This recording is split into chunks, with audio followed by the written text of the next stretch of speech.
Hey guys, it has been so long since I have gotten to sit down and film a video. Life's been hectic, it's the holidays, everyone knows how those times are, but I really wanted to sit down and at least get one holiday look out for you before the new year came, and I figured that New Year's was the perfect opportunity, especially because that is usually the time when everyone wants to go bold and have glitter and dark colors and, you know, sparkly everything. So I created this look that I have on today, and I used a bunch of new products that I will be speaking about in another upcoming video for you guys very soon. I'm really happy to be back. I have missed you guys so much, and please continue to support me. All of those of you who have missed me over the last few months, I'm so sorry, but I am hopefully coming back and will be putting out new videos very, very often. So please don't forget to subscribe to my channel so you can see more videos, and give this video a thumbs up if you like the look. And I hope you guys enjoy. We used lots of products in this look, but do what you want, create it, make it your own. You don't have to do eyeliner, you don't have to do lashes. You can make it a little more subtle. You can even go bold and put more glitter if you want. It is totally up to you. I switched out the lip at the very end. I had a purple lip and I switched it out for this nude. So I did give you two different lip options. So just have fun with it, enjoy, and Happy New Year. I'm wishing all of the blessings and love to everyone. Thank you so much for watching. I love you, and I'll see you soon. Mwah. Hey guys, please excuse my voice. I'm super sick, but I really wanted to get this video up today. It's also my second time filming it because I lost my footage and had to start all over, so please bear with me. The first thing I'm doing is priming my eyes with Shape Tape Concealer. Same thing that I always do. I'm just packing it on pretty thick and then blending it out with my finger just to really push it into my skin.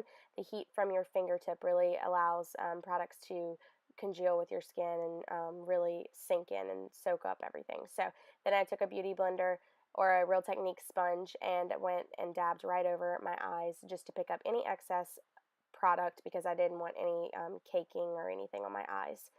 Then I'm picking up this light shade in the Anastasia Beverly Hills Contour Kit.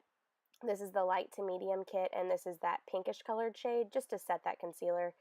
And now I'm going in with Makeup Geek Cosmetics Creme Brûlée on my eyes first, which is such a typical color for me to use. It's one of the best transition shades that I have found for my skin tone. So I'm buffing that in with a fluffy white-haired brush all over just to create some depth in that crease. Then I'm picking up my Jaclyn Hill palette and picking up this camel colored brown. I don't know the shades. I'm going to list them down below from the Jaclyn Hill palette because I don't have the sheet next to me. So I'll link everything down below, don't worry.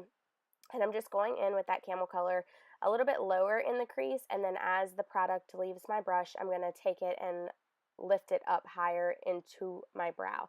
So we just want to really create some depth, and that is the point of using all of these different shades of brown. Create depth within the eyes and allow for other shades to blend better together. So I was just really focusing that all throughout the crease.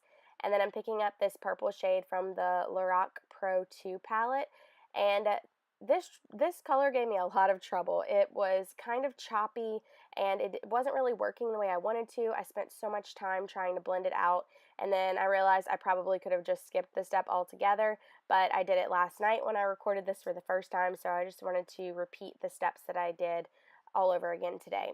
So you can do without this color. It just took a lot of work to buff it in, and I kept going back and forth with that brush and then my original blending brush to really buff it in. So it was very troublesome.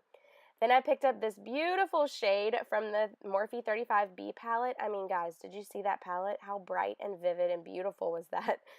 Oh God, and then my mom made a little joke at me, so I was laughing at her there. But anyway, I picked up this purple shade on a Morphe M433 brush, which is one of the best blending brushes. It's equivalent to a MAC 217, I believe, but it is a great brush for blending into the crease, and I was really packing on that deep, vivid purple. I wanted a lot of purple to shine through in this look, and I am going to go in and deepen everything, but I just wanted to lay down a base of this bright purple so that you could see that in the final outcome of the look.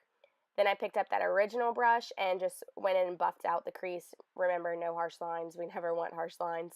And then I got a little bit smaller brush just to get into that inner corner. It's a lot harder to get in there with that M433, and I didn't want the shadow to get all over, so I picked up a smaller, denser brush just to pack on the color and make it a little bit more opaque, and also to really get into the inner corner. Then I'm picking up the shade right below that vivid purple. It's a little bit deeper in color, and I am putting that on a Morphe M506 brush, I believe, but like I said, I'll list everything below. And this color is just a little bit darker, so it's going to darken up the outer corner and the crease, as well as the inner corner, because we are doing a halo eye today, and you really want the outer and inner corner to be dark and deep and create lots of dimension. And then I picked up that initial blending brush yet again, just to keep on blending so that we have no harsh lines. Yes. Now I'm picking up this shade in the Jaclyn Hill palette that I believe is called Club Soda. It is a deep, deep, deep purple, and it's just going to darken up everything. You don't have to use this many purples. You can use as many different shades as you'd like. I really went in and used all the purples that I had available, but that is absolutely not necessary at all. So just use what you have. Don't feel the need to recreate this look exactly like I did it. Just make it your own. Now I'm picking up that M433 again, which we used that initial vivid purple that you see me dipping into again right here. I'm just adding a little bit more and pushing it back into that crease just to make sure that those deeper purples that we used are being blended together really well. It's really easy to get harsh lines and have messy eyes when you're doing dark shades like this. So the key to a look like this is blending. You have to spend your time blending out every shade and really creating depth in the crease, and that'll make it so much easier for you. So it may seem like a lot of steps and a lot of color, but I promise you in the end, if you do this, your outcome will be flawless and beautiful. Now I am just cutting the center of my crease with the Tarte Shape Tape Concealer again, and that's just going to create kind of like a blank canvas so that when I go in with my bright glitter in a second, it won't be so hidden from all the dark purples. And I'm just setting it with MAC Pro Emphasize Setting and Sculpting Powder. It's just a translucent powder that you can go in and pack on top of any shade that color. Now I'm going in with some eyelash glue and this MAC Pressed Pigment in the shade Black Grape. These pigments are best applied with your finger. That's how they actually tell you to apply them, and how all of the MAC artists are taught to apply pressed pigments. They apply the best with your finger. So apply some glitter glue, some lash glue, whatever you choose, and then go in with your good old finger and just press all of that pigment into the eyes. That step is not necessary, but I didn't want there to be any harsh lines or for you to be able to see the white through the next glitter I'm going in with. So you can either stop here or you can skip this step altogether, because I am going to go in and cover up the majority of that Black Grape pressed pigment with this Stila Magnificent Metals glitter in the shade Molten Midnight, or Midnight Molten, something like that. I'll list it down below, but these are so beautiful. They do dry fast, so you do have to work pretty quickly. I went in and pushed as much glitter as I was wanting, and then picked up a very small brush just to kind of blend out the edges so that it wasn't a super harsh line. And I will go in again with some shadows just to blend out those edges. So first, just pack it on in wherever you want on your eyelid. Use a brush to move it around very quickly before it dries, and then you can go in and fix those harsh lines after the fact. So I picked up that small Morphe brush again with a little bit more of that Club Soda shade from the Jaclyn Hill palette to blend out the edges of that glitter and make sure that everything is blended smoothly and there are no harsh lines or no chunks of glitter anywhere we don't want them, because you want this to all blend seamlessly. Now I'm picking up the Urban Decay Heavy Metals glitter in the shade Midnight Cowboy. I love these glitters. They're so beautiful for eyeliner or to add glitter to anything. So I'm just drawing a line just above where I placed that Stila Magnificent Metals glitter, and it's just going to add a little bit of gold to the look, a little bit of a transition right there, and kind of make it pop a little bit more in that crease. And then I took it down a little bit over the Stila Magnificent Metals glitter, but it kind of just added something to it. It didn't do much for the overall look, but add a little bit more glitter, because we can never have too much of that. So now I'm cleaning up all of that fallout that was on my face with a makeup wipe, and then you can make your edge of your eyeshadow as sharp as you would like. I decided that I wanted to do a winged liner, so that's why I kind of made it my job easier with that makeup wipe beforehand. Now I'm taking the Guerlain primer. I don't know the exact name of it. It is a pricey penny, and I've been testing out new primers lately because I haven't been liking any of them. So far I like this one. It's going really well. It has not been doing what all of the other primers are doing, but we will see because it is extremely expensive and I hate to use a primer that price. Then I use the YSL All Hours Foundation. It is a new foundation that I've also been trying out, and I absolutely love it. It is full coverage. It lasts so long. It's beautiful. It's seamless. It fills in all of those places where I have acne scarring, and I just think it's a very beautiful, flawless finish.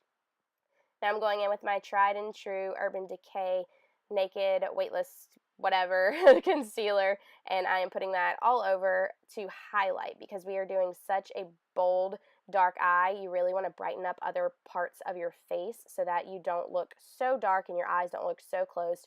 We're going to kind of contrast everything by brightening up underneath the eyes, and it'll make your face look brighter and not so dark from those dark eyes. Then I'm setting my entire face with this Chanel Translucent powder in the shade Translucent 2. And then I'm picking up the Anastasia Beverly Hills Contour Kit, and I'm going to take the banana shade and mix it with the MAC Pro Emphasize powder, which is a pro color, so you can get it online or in a pro store. They are my two favorite setting powders, and mixed together, they're beautiful. So I mix them together and set everywhere where I put concealer. Now, I'm sorry that this next part is a little blurry. I wanted to put in a little bit of my brows because people have been telling me they want to see brows. So I wanted to include a little bit, but it ended up being kind of blurry. So I just gave you a brief gist. And if anyone wants a full brow tutorial, please do let me know in the comments down below. And then I went in with the Benefit Erase Paste in the shade number 2 medium and just kind of carved out my brows to make them a little bit more sharp and shaped the way that I wanted them. Now I am taking the Hoola bronzer and I am contouring my face and my forehead. And then just picking up a little bit from the Anastasia Contour Kit, those two shades, to create a little bit harsher line on my contour because I did want a very sharp and defined contour to match these very bold eyes. Now I'm picking up that Creme Brûlée shade again from Makeup Geek and just dusting that all over my lower lash line just to set down kind of a base before we go in with these dark purple shades. So I'm picking up both of the shades that I used in the Morphe 35B palette on a flat definer brush and just pushing that into my lash line on my lower lashes. And then I'm going to take this Urban Decay Midnight Cowboy Glitter again, and I'm kind of just putting it in the center and trickling it down a little. You can get creative with this, have fun, do what you want, but that's what I chose to do. Now I'm picking up this Ofra Cosmetics highlighter in the shade Beverly Hills, and I took two of the lightest shades and put them in the inner corner of my eye, and then also I will put them right underneath my brow to highlight that brow bone and really bring a pop to the eyes. I love this new highlighter.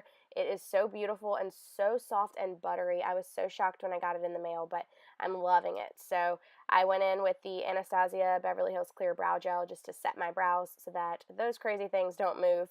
And then I wanted to clean up a little bit because I brought that purple eyeshadow a little bit too high. So I just took some of that MAC Emphasize setting powder and put that right below my brow just to clean that up and make sure that it was not so high. That's a little trick. Always take a white translucent powder and you can clean up just about any eyeshadow. So that works really, really well. And then I'm highlighting my cheekbones and my nose and Cupid's bow with the Ulta Pearl Shimmer powder. It's just a loose pigment. And then I went in with a little bit of that Beverly Hills Ofra Cosmetics highlighter over top. Then I picked up the MAC Melba blush and applied blush to my cheekbones before going in with this Sephora liquid liner. And I just did a pretty intense wing, a pretty thick wing with this liquid liner. It is kind of hard to go over the glitter, so I would suggest either doing the glitter after, or you will just have to go over it a few times, but it's no big deal. And then I applied mascara before applying some false lashes. Today I did use the Ardell Wispy lashes. They were very lightweight, but I think that they did pretty well with this look, and they applied just the right amount of va-va-voom to the look that I was hoping. So I applied those lashes and then went in with this lip liner that I have no idea where this lip liner is from. I think it's a Mary Kay lip liner for my mom, like 10 years ago. I don't know how it's not dried out, but I love it so much. It's this beautiful mauvey purple. And so I lined all of my lips with it, and then I went in with this Smashbox lipstick. I don't know the name, I'll list it down below. And then picked up the Marc Jacobs lip lacquer in Boys Don't Cry or Girls Don't Cry or something like that. And then set it with Morphe setting spray. You can go in and switch out the lip for a nude, which is what I did later on in the video. However, that is totally up to you. I hope you guys have a wonderful new year and a great start to 2018. Thank you so much for watching. I love you, and I'll see you soon. Bye, guys.